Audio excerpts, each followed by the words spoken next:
Hi, I'm Ellie Kemper, and this is my hometown. I'm welcoming you today from a national monument on the St. Louis riverfront that you'll all recognize, the Arch.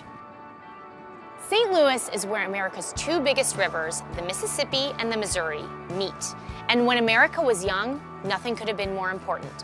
While the Arch and I are standing here on the banks of the Mississippi, the Arch actually commemorates something that happened on the Missouri River, where Lewis and Clark did something, well, monumental.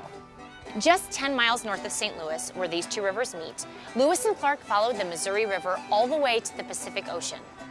Their journey was more than 200 years ago, and it's just one of the fascinating stories that can be told as we head west from St. Louis on the last 100 miles of the Missouri. These are true stories of wilderness becoming civilization, immigration, war, celebration, and conservation. It's more than stories about the backyard of St. Louis.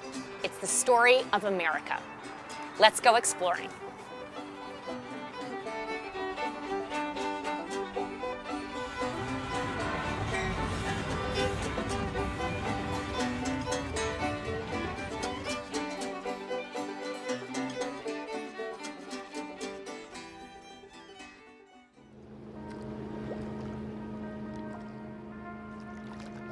The Missouri is the longest river in the country, winding down from its source in the Rocky Mountains of Montana all the way to its confluence with the Mississippi River near St. Louis.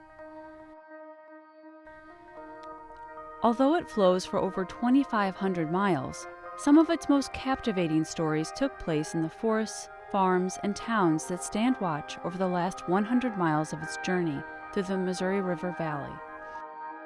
I love mythic stories and mythical qualities and big statements and heroic figures. I was born in Missouri, went to school in New Mexico, and then on to California, and then came back to this area and rediscovered the beauty of the landscape. I'd love to introduce figures into those landscapes, and to do that you need a story to tell. And the Missouri River Valley has 1,000 stories to tell, as it experienced events and changes felt by the country as a whole.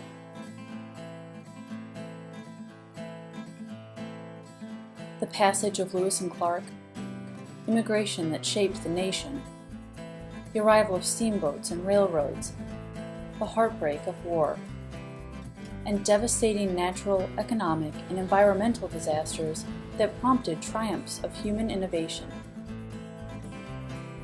The oldest living witness to all of these stories are the massive bur oak trees that thrive in the rich bottomlands, some of them having stood through 400 years of discovery, settlement, development, and conservation efforts.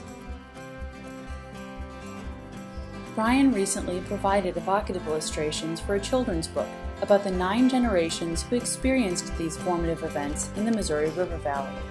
Well, I hope they create curiosity in the young people. That's what it's really all about.